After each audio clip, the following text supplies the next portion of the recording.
And welcome back. As you know, I'm Leanne, our product specialist for Hygrozyme. Hi, I'm Doug. I'm the Director of R&D for Hygrozyme. And this is going to be our second installment to our brand new educational series. And we are going to be sharing some amazing interviews over the next couple of months with some prominent members of the scientific community and growing communities to help you all learn a little bit more about plant sciences, plant health, growing tips, and so much more. So today, without further ado, we are joined by yet another amazing guest, the knowledgeable Dr. Laila Benkirma, PhD and agronomy consultant for the BC Centre of Agriculture Innovation, or BCCAI, working with SFU here in beautiful British Columbia. So welcome so much, Dr. Laila. Well, thank you, Leanne, and thank you for the invitation. My pleasure. Of course. We're so happy to have you joining us today. I'm really, really excited about this conversation. And yeah, we can't wait to see and hear what you have to share with us.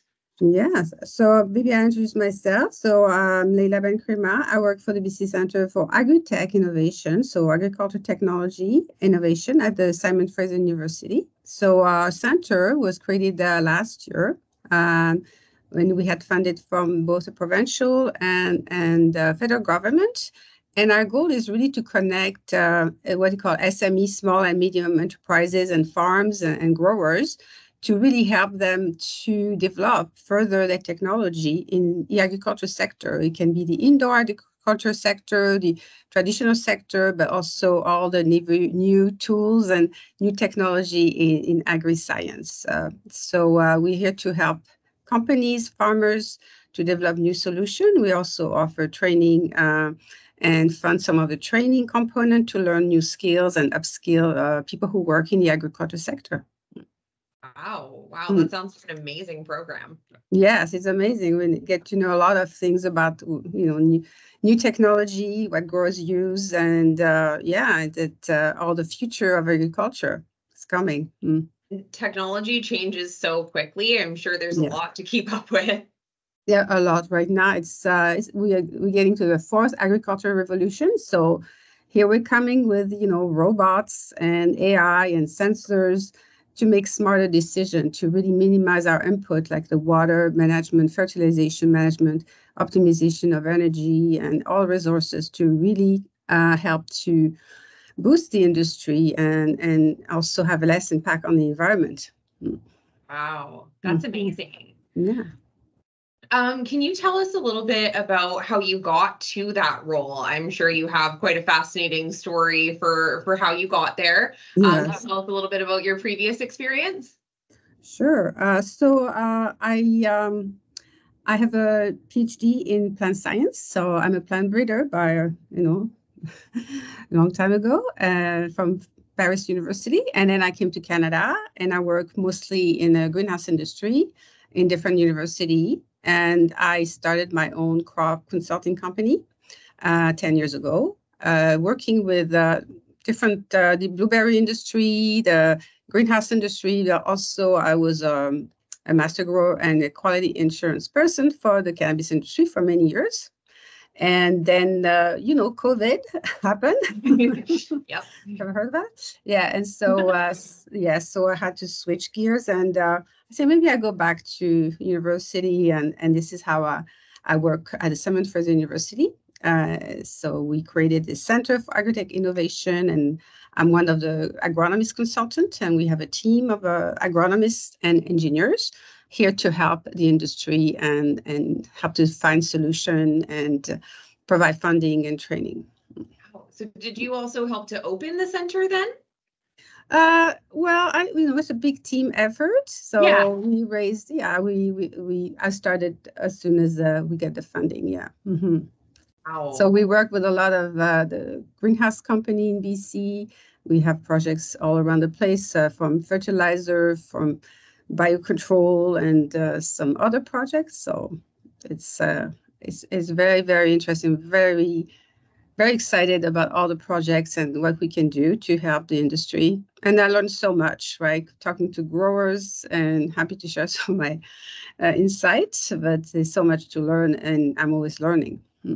Yeah. And it's a great way. It's a great way of the program is a great way also to connect with academic professors that does a lot of the initial really the hardcore research with the company. So yeah, because company thinks academia are not approachable, but no, we can work with academia. We have funding. We help some projects if the professor or the researcher are interested. Connection. We can help also get the students involved and the community involved, and work with First Nation too in different ways. And that program goes all around BC, so it's not just Lower Mainland. And yes, we do have some cannabis projects because, as you know, the industry has some challenges right now. And yes, as you know, so we do have some projects to help some of the sector. So given all of that amazing experience, do you have just any great tips in general for growers on how they can get the best out of their plants or how they can just excel in growing in general? Oh, wow. Yeah, there's so many tips. I mean, it's a life experience. But I think, as a grower, sometimes you get to work in silo. You work with your company and then you're very comfortable with your method. It's hard sometimes for growers to change their mind, to adopt new products, new technology. We saw that with the LED lights. How many companies say, no, I'm not going to switch to LED. No, you're going to switch to LED like everybody, right? But anyway, that's one exception. But yeah, so be open. Don't work in silo. Talk to other growers. And also invest in continuous learning and upskilling, stay informed, look at, social media and learn in different ways right now. It's so amazing. Do your own research because there's so many new product, new technology, new advancement, and you have to keep up because if you stay the old method of growing, things are changing right now. We have to use, everything is expensive. Fertilizer is expensive. There's new disease. There's more pressure from government, from policy, from from Health Canada. No, and food safety. So there's more and more pressure on growers to produce more with less, and also fulfill all the regulatory issues that not talking even about training and labor shortage. So you'd have to connect with other growers in different workshops. That's number one. Talk to other growers. And the rest is really, I think most growers, obviously, they know the basics. Start with healthy plants, buy your plants to a reputable source. And there's new viruses coming up. The hop Latin viruses is threatening the industry. Get them tested. Start with clean stock. Use, sanitation methods. Start with a clean environment. I know sometimes it's hard. You have to clean the whole room. You have to clean the greenhouse. You have to sanitize all your tools. And sometimes you feel like, I'm going to cut corners, but it's not going to happen. It's not well for you. No, it's not right. And so the common sense about health and sanitation prevention. Obviously, monitor pests and disease early. Don't wait until it's getting out of control. Hire a crop consultant or an IPM specialist to develop your IPM method before things get too expensive. And also in terms of, nutrient management, don't, waste your fertilizer down the drain. Maybe invest in recycling, invest in new methods. There's a new product and new techniques right now. We can talk about later that introduce more biology control into the soil, the substrate, enzyme, but microbials that really helps to get more resilience out of the plant, more flavor, and minimize your environmental input into, releasing all the fertilizer into the environment. So, so monitoring, observation, keep good records, because sometimes you don't remember. I don't know, I have these amazing results. I don't know what I did. I didn't write it down. Been there. Exactly. It's like, oh my God, this is the highest yield ever. I just was too busy. I didn't write it down. So maintain detailed record it's very important because you can learn also from your mistake. You can be the opposite. I said, I don't know what happened. I just like, oh my gosh. Yeah, troubleshooting, planification. And then also, water management, obviously, invest in maybe some sensors to know how much, you're watering and that make sure you don't over fertilize. I do a lot of leaf testing to see if my nutrient level's good. So I'm not rely just visually, oh, it's a bit pale, maybe it's nitrogen. Yeah, just send it for analysis. Then you get to know better your system. Yeah, right. All your procedure. I don't know. Can go on and on for days, but that's about. Those are super advices. I think people out there are going to be taking notes on that one. that was a master class. I mean, you mentioned you mentioned technology. Obviously, technology is coming to to the ag. So like almost kind of the last industry that where the technology is coming in. As you say, like the grower I so reluctant to change because they've been doing the same thing, for many years, right? So it's hard for them to change. So especially if it's working. Right? Exactly. Yeah, especially working. But then you can optimize your results, minimize your cost, right? I mean, in terms of lighting, like the lights, monitor the intensity of your light, make sure they're okay, measure your lights. Because you have a decrease in production and you don't know why. Maybe it's time to change your light system. Maybe you try a new spectrum because you read something about it, and do your homework and maybe talk to another grower that have amazing results. I mean, I go to a lot of places and I see all the different techniques, and there's so many ways you can grow, right? It depends what you want to do and what's your purpose, right? So and what you don't want to switch to LED, it's fine. But maybe, everybody's adopting new technology. Maybe it's time to maybe try a little bit, see when it's time to switch. Don't be open to change because it's exactly. And you don't have to make the switch all at once. You can kind of do a gradual. Obviously you kind of test it yourself, and then once you find something, oh wow, I noticed there's a big change here. I think for me it changed, right? So you don't necessarily have to just make just quickly just do it like that. You can gradual until you find something. Oh, okay, that's why everyone was doing it, because you get so much better results and whatnot. And I say all the time, like, there's no, at least for me, like, there's no right way. There's no one right way to grow. But don't close yourself off, right? Exactly. Yeah. And also minimize your input. Think about the environment. Minimize your input. Try to recycle. Try to use product which is, more environmental. Try to, try to recycle more, maybe use some of your waste to do some composting and, think about the future. It will help everybody, and you minimize your cost, and it's going to be beneficial for everybody. Yeah, that actually leads right into our next question.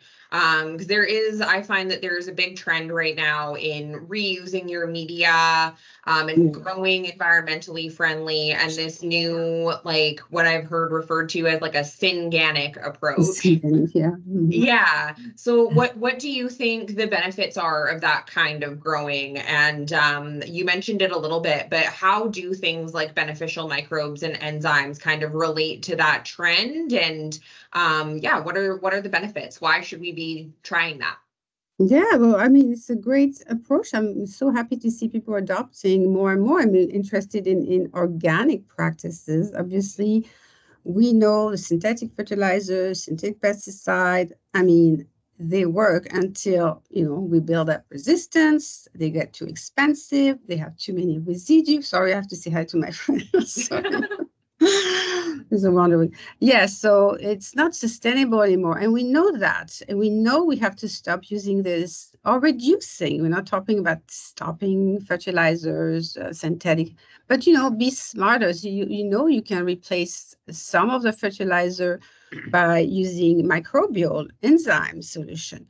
Amendment, humic acid, all this product will improve the absorption of your nutrients, NPK and other nutrients. So you have to use less, and it's been proven. There's a lot of study. It's not something that come up, Zach, it is that proven that, using microbial and amending your substrate, even in soilless, will reduce your need for those fertilizer. You get a bigger plant, more resistance because it's more holistic.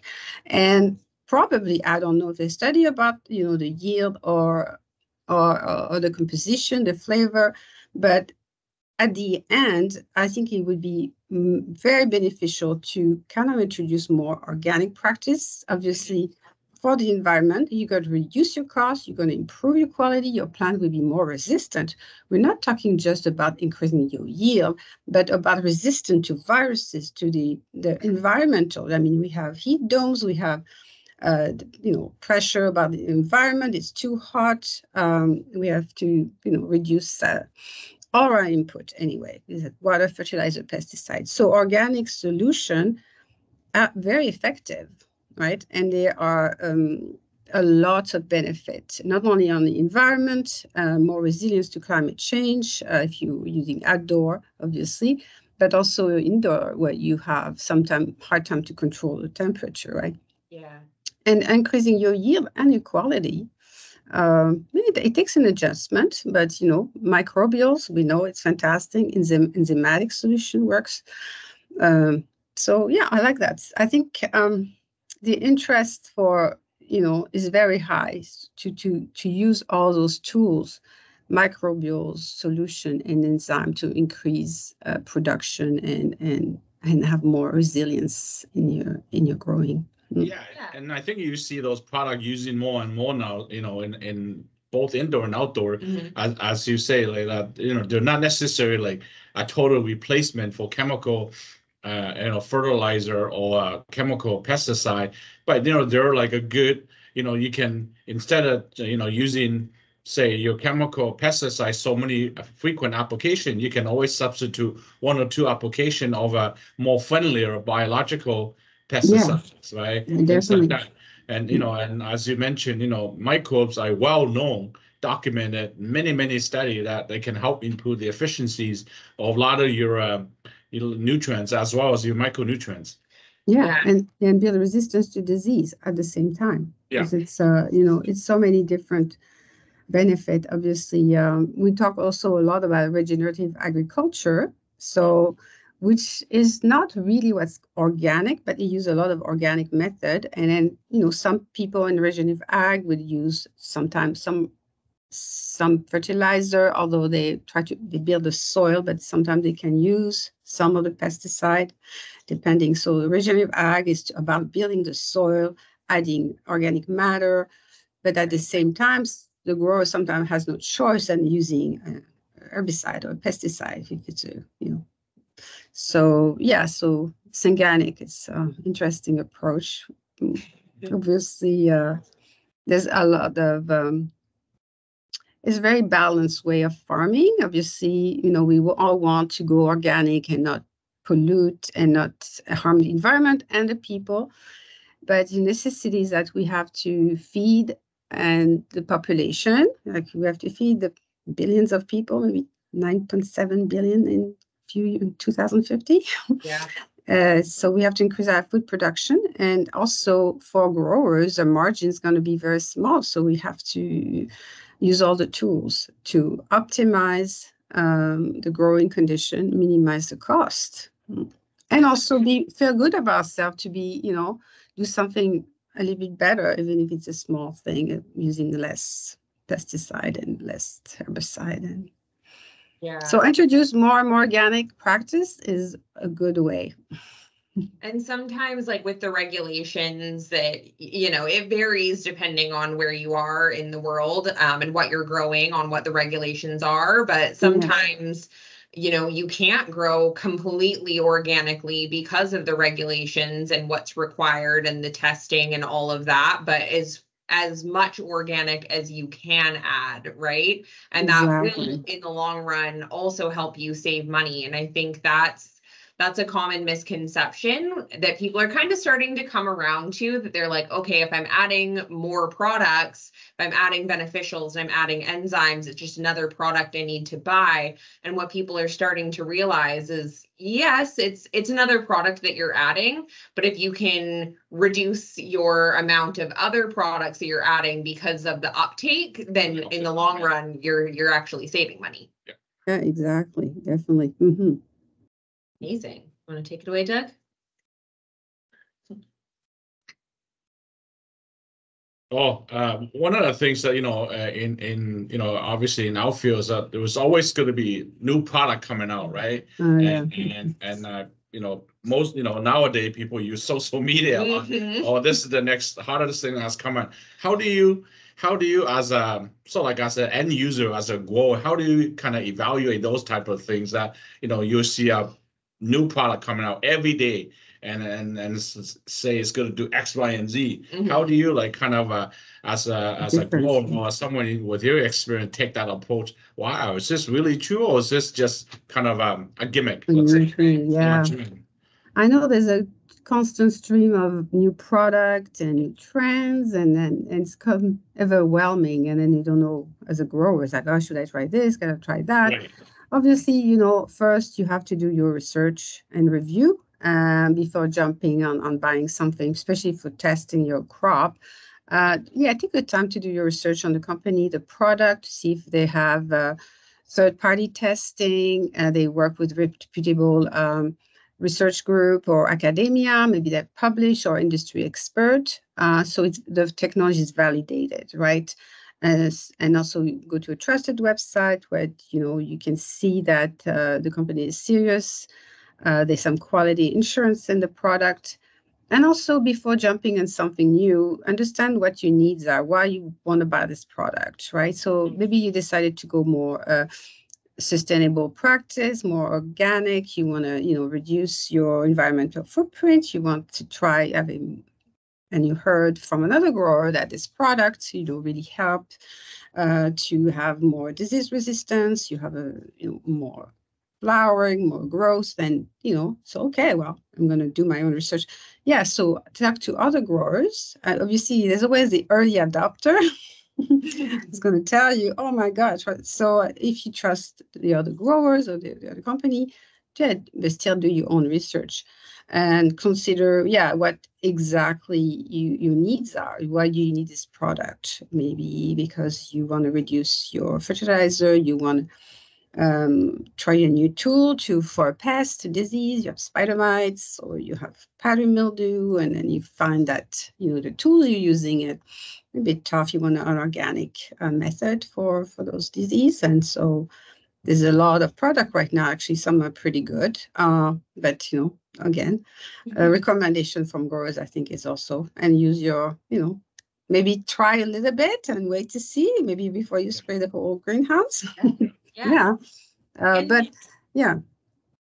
And I would say for home growers or commercial growers, you can always talk to your retail stores too, right? Or your distributor, whoever it is that's supplying your product. A lot of the time they might have samples of these new products that are, new and trendy, so that you can give them a try without making that commitment. Or a lot of them are growers themselves, so they might have tried it, and then, like you said, you can talk to them and get their experience as well. So and then the retailers sometimes, they share experience of the other growers, and what, I heard just good thing about it, and then you say, okay, so and so is using it, so you can do your research and say, you know what, I'm just going to try because it seems like, it's exactly what I'm looking for. I'm looking for this product, maybe for pest or disease, or for, I want to decrease my usage of nutrient solution, or I want to buy a piece of equipment to sanitize my water. We have a lot of issues right now on water.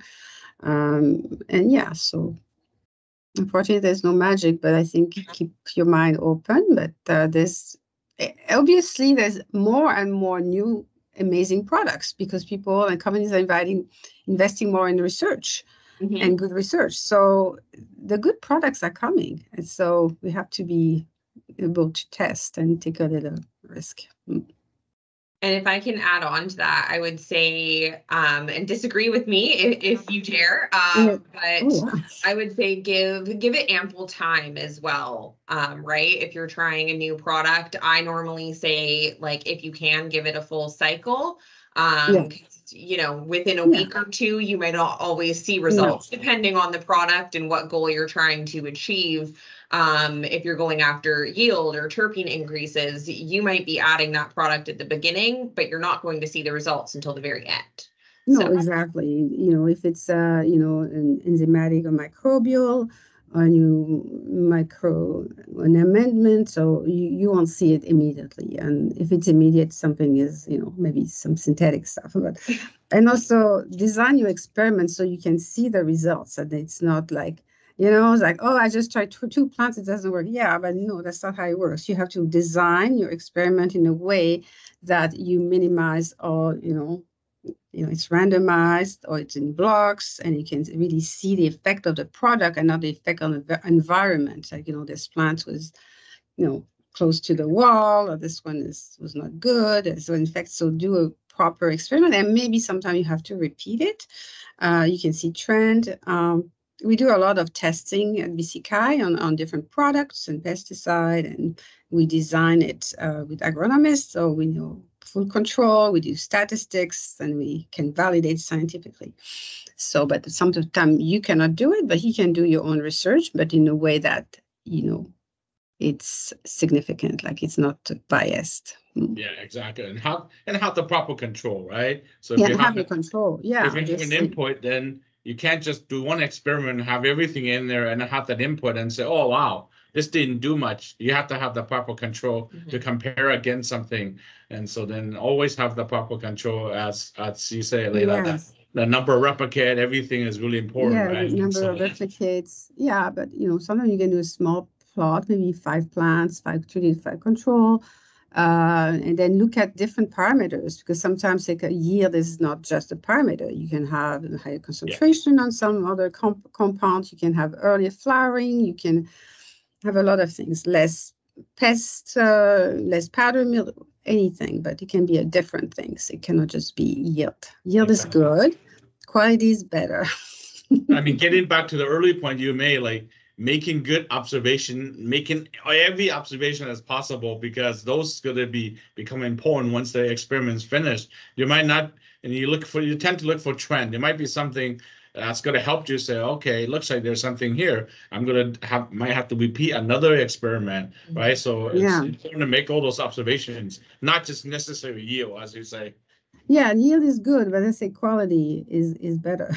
Yes. You can have a lot of things, but it's like, okay, nobody wants it. Exactly. And we see it all the time, you know, because the product doesn't, you know, pass quality insurance, and it's terrible. So also, hopefully the product will have already been tested, and then the company has results published, or some kind of good information that convinced the grower that, okay, I really think it's going to work, right? Yeah. And that's not to say that, like, for the home growers out there, you know, it's not to say that you guys can't do your own experiments as well. Like, that's something that you can do at home, you know. If you have your 4 plants, you can do 2 control and 2 not, and, you know, repeat experiments. You don't have to be a scientist to do this stuff. Can be because I mean, being a grower is being, you know, kind of a scientist, but exactly. And then everybody loves to experiment, you know. I mean, be curious, right? Be curious, definitely. Love that. Things that you recommend doing, some of your tips, some of your best practices. Is there anything that you've seen that you would recommend avoiding while growing?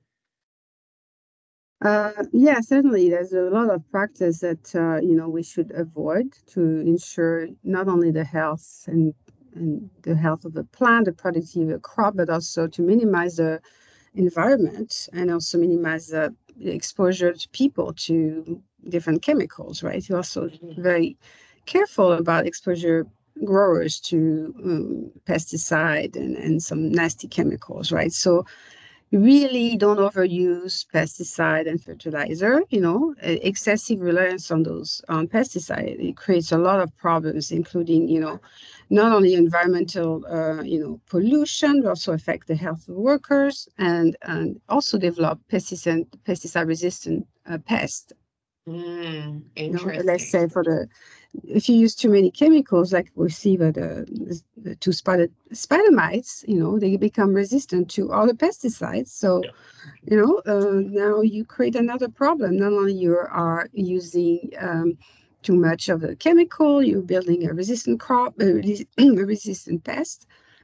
Sorry, and also, so you have no tools and you're killing all your biocontrol, by the way, and environmental degradation, and the residue of the pesticide in your crop is very high. It's very unsafe for your people buying the product. So minimize the use and try to use as much as you can low risk pesticide, like organic pesticide, pesticide quite safe, like microbial pesticide, and also essential oils, mixture of essential oils. Have a wide spectrum. They're very efficacious. So, work with your IPM if you don't have IPM, integrated pest management team, or if you work by yourself. Really look at, don't use synthetic pesticide if you're home grower. Use really low risk pesticide or biocontrol. So don't use that. Don't overuse fertilizer. They cost money, they pollute. As I said, we can use other solution to minimize the use of the fertilizer, like you say, using enzyme, and use amendment, compost, seaweed extract, humic acid. There's a lot of things you can use to minimize your use of fertilizer. There's a lot of recipe online, there's some good one. And don't waste your water. Try to recycle water. If you commercial, you have now a lot of treatment solution to sanitize your solution, sanitize your water. You can reuse it. It's coming. I mean, regulations are going to change in Canada, in North America. It's already in Europe. So you cannot discharge your water, your solution into the environment. And, when you're going to see the price of fertilizer going even higher, then you're going to have to recycle. So, and then, really think about the environment. Think about people. Think about the future. Minimize use of plastic, recycle, try to use everything, compost, reduce your, fuel, synthetic chemicals, use biocontrol, don't use pesticide unless you really have to. I know sometimes, it is a business, you have to make, a decision, but he has to, if you're prepared, if you have a strategy, you catch everything early, you shouldn't have to use it. Now we have, we can monitor very efficiently. There's a lot of tools. And sometimes maybe your crop's not perfect, but you made the best solution. You can still save your crop and fulfill like the regulation of different governments, and spray anything that is not illegal. Yeah, that's a big one. Think about your people who are consuming the residue. They have an effect on your health. They have an effect on the environment. They have an effect on everything. So you don't want to use it. It's a very, something you cannot do. So yeah, that's what I recommend. So educate yourself. Okay, what else can I do? I know I want to do something different. What can I do? Try to be a learner. And that's probably what you can do in your series. Is like, there is solution. Maybe you don't know. You used to use this pesticide, but I'm telling you, there's something better. It's going to work as well, and you're not going to affect your health, the people's health, and the environment. Yeah, and just because you looked something up, a year or two ago and didn't find a solution, look again. Look again. Yeah, stay informed. Like that's your duty as a grower. It's a duty to yourself and to the people you sell your crop to. To be a constant learner. 100%. And given given all the the climate change and new technology coming in this field, Laila, what do you see? So, like the biggest challenge you think will face the grower in the coming years and the industry? Oh my gosh, it's like, yeah, you talk about, there's so many big challenge, but there's also solution. But obviously, in climate change, I mean, we see increasing temperature, increasing erratic weather patterns affecting everything. So that poses a real significant threat to our food system and to any crops we're growing. So we have to start looking at new solution to adopt smart solution to minimize input environment, reduce our greenhouse gas emission. It can be anything. I mean, even for the indoor growing industries, to minimize input and water, energy, reduce our energy consumption, right? And also, the cannabis industry is being, targeted. I mean, it's been affected by new disease because of climate change. That diseases are spreading, viruses are spreading. So, it's not because we're indoor that we're not affected. I think the hops light environment is a real threat. And maybe things are going to get more expensive, like fertilizer. We say they're going to be more expensive. Government putting the pressure on using less and less pesticide, like synthetics. So, and also the public doesn't want any. So, we have to adopt, because if you find a residue in your product, you know what's going to happen. It's not going to be sold. So we know that. I already mentioned the new pressure from pests and disease, not just new virus, but new pests coming from, down south, coming up. We don't know what's coming. We see it all the time right now. We see new things coming up. So labor shortage, it's, it's hard to get people to work in the indoor industry, in the greenhouse industry. A lot of the indoor industry rely on foreign workers. It's be nice to attract young people into the agriculture sector. It's getting harder, but I think there's a new generation there where more, more interested in growing things and learning. But labor shortage is a good one, and increase the price of the fertilizer, pesticide, new policy, a new regulation by government to reduce water, recycle, less plastic. You have to adapt. Do you see, and given the climate, obviously, do you see more and more like your crops kind of moving in indoor, going indoor? We see. Well, it's going to be. Yes, we have more and more people interested in growing crops that usually are outdoor crops, and bringing them in protected area. We see a lot of projects like that. The crops you don't see, like some of the berries, and some other crops I can mention. But there is interest to protect the crop from environment. Yeah, so more and more greenhouse projects. Yeah. Yeah, I mean, I can see, like, I remember a few years ago, it's not very common, see strawberry growing indoor. But now, over the last few years, I mean, there's lots of now strawberry, even locally here in British Columbia, lots of strawberry, big greenhouses indoor, right? So that's a thing. So I see more and more that coming in the indoor space, given like the climate challenges for outdoor growth.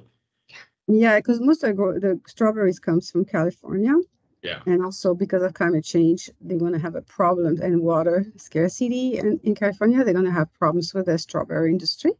It creates an opportunity for BC to revive its strawberry industry. I mean, we do have the June bearing, the outdoor, but more the greenhouse, the hydroponic strawberry in the gutter system that we have in Europe, and is extremely successful. So it's very well established.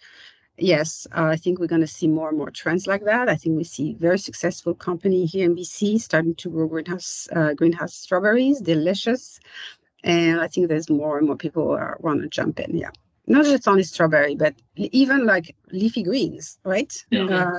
How many vertical farms we have now. So the indoor, greenhouse industry, or, it doesn't have, it can be in a warehouse, people growing a lot of leafy greens or vertical farms. We have companies here in BC starting to grow. There's a lot of them, vertical farms to supply, all the leafy greens. I mean, we buy 80% of our lettuce from California. I mean, it's, lettuce is 30 days. Very low, so we can grow our lettuce. So there's new things coming, and you can grow them all year round. I can see that coming also in the very near future. So I mean, I think that is the questions that we had for you.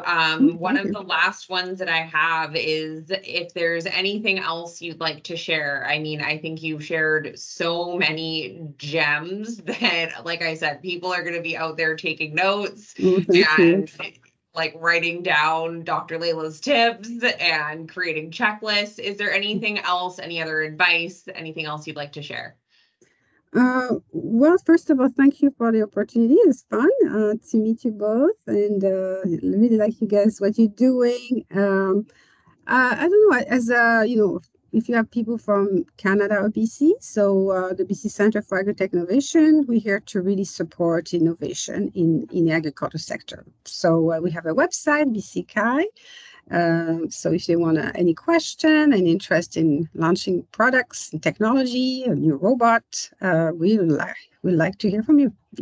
That's amazing. We'll also post that website when we post in our the posting on this. So we'll put that information on there. We'll have it linked in the caption down below, I'm sure, so we can send everyone over there. And other than the website, are you guys on social media at all? Is there anywhere else that we can find you? LinkedIn. I think I'm in LinkedIn. We are. No, you guys can put it on LinkedIn. I follow the BCCAI on LinkedIn, so they do a lot of posting on there. We'll find it for you, and we're not we'll Instagram yet. I don't know. I just don't know how to use that stuff, so I'm just too busy. I love to, but I try a little bit, but no. It's challenging. I mean, that's just another technology that is adapting faster than we can keep up. I can't keep up either, so that's why we have other people here doing that for us. No, we have a communication team, but I'm the agronomist, so I work mostly with producers and looking at research projects and see what we can do to help. Amazing. Well, we will have all of that linked down in our caption below. And if I can just repeat one thing that I think is so important that you said that I want people to really take home is be adaptable. Be adaptable, be open-minded, and be a learner. Yeah, exactly. Yeah, and then try to do good. Yeah, exactly. That is amazing advice. Well, thank you so much, Dr. Laila. We really enjoyed getting to chat with you, and I hope we get the chance to do it again soon. Thank you. Thanks, Doug. Take care. Bye-bye.